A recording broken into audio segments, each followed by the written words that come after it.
explain nato ni siya, ma'am, dito ka sa tinuod nga tinupod nga si Jesus Christ daw. So let me explain this. Usahon ako nimo ni akong gi-encourage sa inyong pagbasa mong Bible para makasabot mo.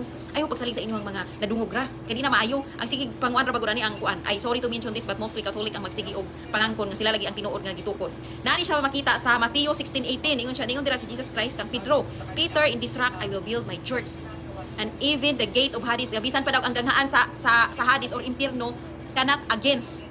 Pasabot ug sa Bisaya pa, walay makabuntog ana nga church. Ang ipasabot ra sa Ginoo mga katawhan. Mga katawhan nga gasunod kang Jesus Christ. Dili na simbahan kay kung simbahan pwede man na atumpag, pwede man na malinog, wala nang building.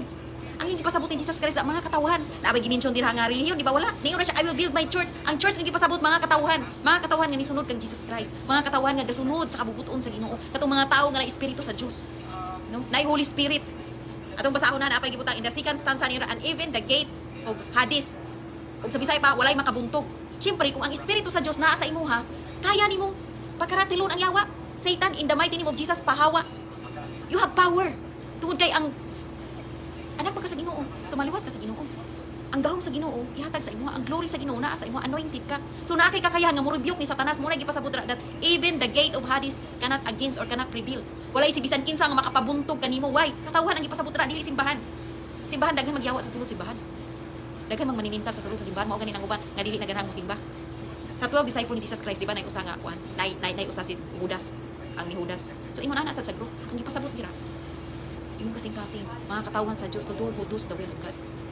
Dili na reliyon mong pagbasa mo Bible para makasabot. Mo nay lisod ka nang mubasa lang ka nga walay nagtudlo nimo. Ngano man kay ang imuhang panabot sa imuhang gibasa personal gyud kaayo unya ang interpretation, opinion ang labas or opinion ang imuhang gitawag ug ginapakita. Sama niini nga atong tagaan og reaction karon tanawa ra gud ang interpretation hashtag yung ka gitawag og kamabaw wala lang magali siya mo gamit og kini bitaw nga pamaagi sa interpretation aron makasabot siya sa iyang gitawag og gibasa. And ato ang hinumduman kanunay nga sumala pa ni San Pedro ingon pa niya sa pagbasa sa kasulatan or even ang propesya bawal gyud ang personal interpretation and opinion. Bawal na. Sama ining gihimo karon sa atong higala nga tagak nga diin naghimo sa iyang kaugalong interpretation nga kana kunong St. Matthew chapter 16 verse 18 referring na sa mga magtotoo unya pagkahuman kanang paingon nga the gates of hell shall not prevail against it referring na nga makigbattle ta sa yawa sa atong kaugalingon. Personal ra kaayo. Musukuan pa ba kanang subjective ra kaayo ang iyahang tawag ining panabot concerning sa maong text. Atong tudluan ni si Madam. May na lang bas hindi ay makita siya sa tuang video and hinay-hinay siya mga katon, makakita siya sa kamaturan. So, number 1 point. Si Ginoong Jesucristo, miingon siya nga tukuron ko ang akong iglesia. Nya kanang word ng good nga iglesia din na dili sama sa pasangil ining atong higala nga tagak. Ingon pa niya kang mga Defensor Katoliko daw referring doon na nagunahon na nga building na mali. Kanang giingon nga church sa St. Matthew chapter 16 verse 18 referring na sa institution. Dili lang kay purely tawag ining single individual or mga individuals rather nga di mituo kang Ginoong Jesucristo. No sir, no ma'am. Kung dili referring na sa institution nga gitukod na Ginoong Jesucristo nga diin mituo niya nga sumapang San Pablo may usa ka Ginoo, usa ka pagtuo, usa ka bautismo. So mo di pasabot kanang maong church nga gisulti ni Ginoong Jesucristo referring na sa mga tao nga mituo kang Ginoong Jesucristo nga naay kahiusahan in terms of faith. Nya syempre kung naay kahiusahan naagyud na makita nga pangulo nga gitudlo ni Kristo and atoong di man na malalis ang St. Matthew chapter 16 verse 18 kanang pangulong gisultian din na si San Pedro. Kaya declaration magud na I will I say unto thee, so mala po ni Ginoong Jesucristo, nga thou art Peter and upon this rock I will build my church and the gates of hell shall not prevail against it. So indirectly speaking, kanang nga panahon declaration na nga diin kang San Pedro direkta ang pagpangulo ni ining maong iglesia kay pinaagi niya gitukod ni Kristo ang maong gitawag og iglesia. Og again, sa kunang giingon ang gitukod ni Kristo institusyon. And at the same time, kung institusyon na naanay system, Kaya siyempre, kung naman sa sistema, unsa man na nga tawag ang institusyon, usa ka religious institution nga ilalom sa kagahom ni Kristo. Kung religious institution ka na, so buot ipasabot na anay faith, na apod na worship. So therefore, kung na anay faith and worship, religion na.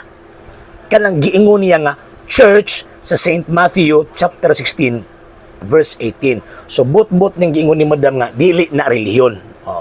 First point. Second point, ang St. Matthew chapter 16 verse 18, kanang giingon na church din na, ang Diyos mismo, si Kristo mismo ang nagtawag. Muna kung tanawon nimo ang mga apostles, gitawag ni Kristo. Nya pagkahuman after kang Ginoong Kristo, tawagon ta pinaagi sa pagpaminaw sa pagwali ni adtong gipadala nga magwawali.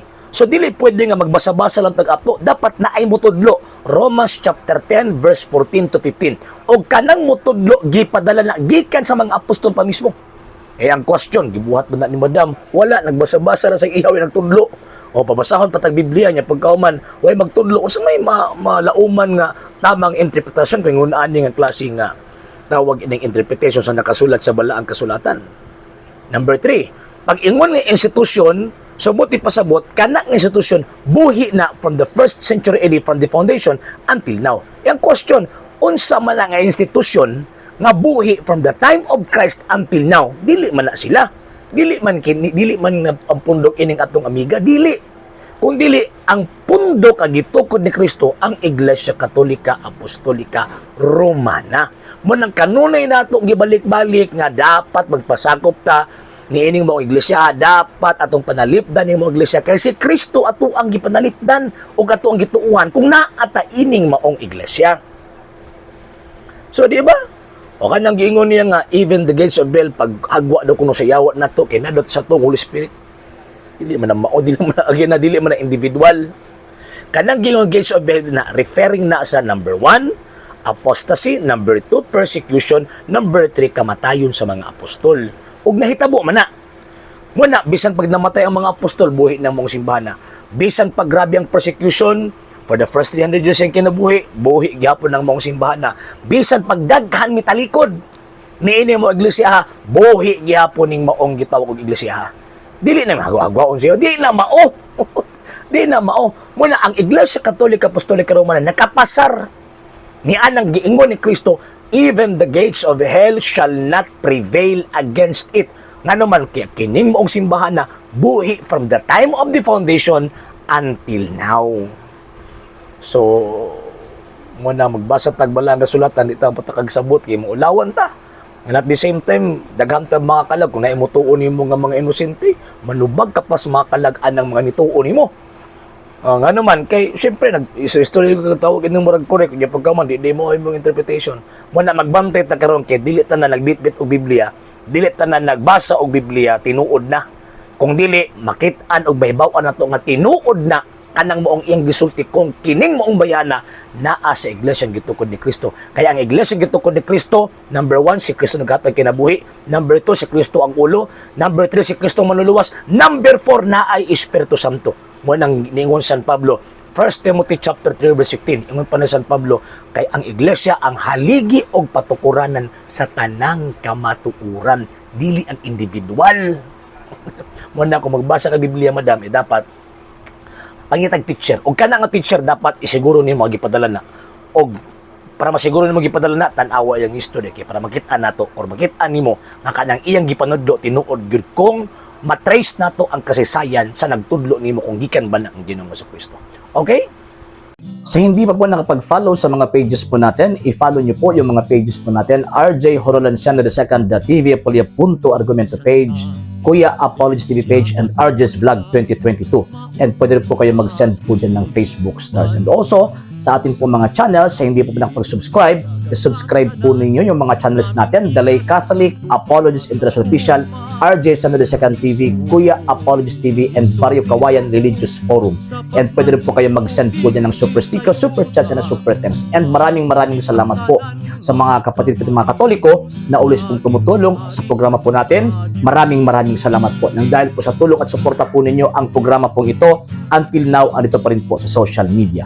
And until now din po, nangangailangan pa rin po tayo sa tulong at suporta po ninyo dahil wala po kami magagawa rito mga sir, mga ma'am kung wala po yung tulong at suporta po ninyo. Sa gusto pong tumulong, sa gusto pong sumuporta, pwede po ninyong ipadala ang tulong at suporta po ninyo sa pamamagitan po ng ating mga account numbers dyan po sa atin pong screen, and pwede niyo po kaming i-message sa atin pong page kung via remittance po yung papadala po ninyo. Maraming salamat po in advance.